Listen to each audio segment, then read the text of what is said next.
2 വീടുകൾ കടലെടുത്തു. പൊന്നാനി മേഖലയിൽ ഒരു വീട് മാത്രമാണ് ഇനി അവശേഷിക്കുന്നത്. വീടുകളിൽ നിന്നും എല്ലാവരും താമസം മാറിയിട്ടുണ്ട്. ശാന്തകുമാർ വെള്ളാലത്ത് ചേരുന്നുണ്ട് മലപ്പുറത്തും തത്സമയം. ശാന്തകുമാർ, എന്താ സാഹചര്യം അവിടെ?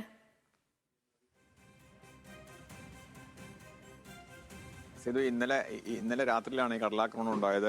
പ്രദേശത്തെ 2 വീടുകളാണ് ഇപ്പോൾ പൂർണ്ണമായും നഷ്ടപ്പെട്ടിരിക്കുന്നത്. നമുക്ക് ആ ദൃശ്യങ്ങൾ തന്നെ കാണാം. അതിന്റെ ആ വീടുകളുടെ മുൻഭാഗവും ഇതിന്റെ വശങ്ങളും എല്ലാം പൂർണ്ണമായും കടൽ എടുത്തു തന്നെ പോയിരിക്കുന്നു. ഈ മേഖലയിൽ വെളിയങ്കോട് ഭാഗത്താണ്. ഈ വെളിയങ്കോട് മേഖലയിൽ നേരത്തെയും സമാനമായ രീതിയിൽ തന്നെ ഇത്തരം കടലാക്രമണങ്ങൾ തുടർന്നിരുന്നു. പിന്നീടാണ് ഈ കടൽഭിത്തി വേണമെന്നുള്ള ആവശ്യം നിരന്തരം നാട്ടുകാരുടെയും പ്രദേശവാസികളുടെയും എല്ലാം നിരന്തരം ആവശ്യമാണ്. അവ ാണ് ഇത്തരത്തിൽ ഈ പ്രതിസന്ധിക്ക് അല്ലെങ്കിൽ അവിടെ ജീവിക്കാൻ പറ്റാത്ത ഒരു സാഹചര്യത്തിലേക്ക് എത്തിയിരിക്കുന്നു എന്നുള്ള പരാതി നേരത്തെ തന്നെ ഉയർന്നതാണ്. പക്ഷേ ഇപ്പോഴും ഇന്നലെ രാത്രിയും സമാനമായ രീതിയിൽ തന്നെ കടലാക്രമണം ഉണ്ടായി. 2 വീടുകളാണ് ഇപ്പോൾ തകർന്നത്.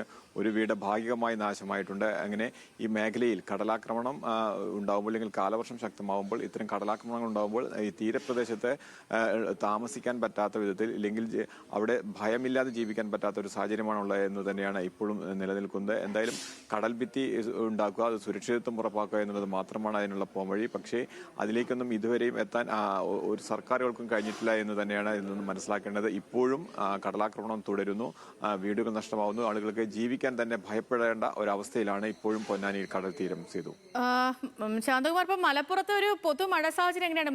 മഴ കുറച്ച് മാറി നിൽക്കുന്നുണ്ടെന്ന് മനസ്സിലാക്കുന്നു. ഇന്നലെയാണെങ്കിൽ പലയിടത്തും മണ്ണിടിച്ചിലും കാര്യങ്ങളും ഒക്കെ നമ്മൾ റിപ്പോർട്ട് ചെയ്തിരുന്നതാണല്ലോ.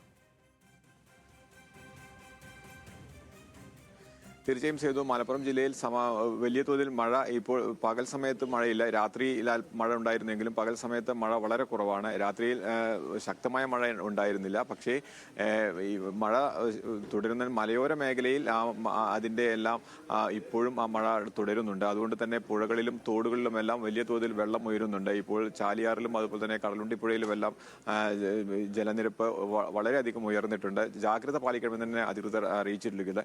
വലിയ തോതിലുള്ള നാശനഷ്ടങ്ങൾ ഉണ്ടായിട്ടില്ല. പക്ഷേ ഈ ജലനിരപ്പ് ജലാശയങ്ങളിൽ ഉയരുന്നത് എന്തായാലും ഏറെ ഭയപ്പെടുന്ന ഒന്ന് തന്നെയാണ്. അത് മഴയ്ക്ക് ഇന്ന് ചെറിയ ശമനമുണ്ട്. അതുകൊണ്ട് തന്നെ ജലനിരപ്പ് കുറയാനുള്ള സാധ്യതയുമുണ്ട്. പക്ഷേ ഇന്നലത്തെ അപേക്ഷിച്ച് വളരെയധികം ആശ്വാസകരമാണ് ഇന്ന് എന്ന് തന്നെ പറയാൻ കഴിയും.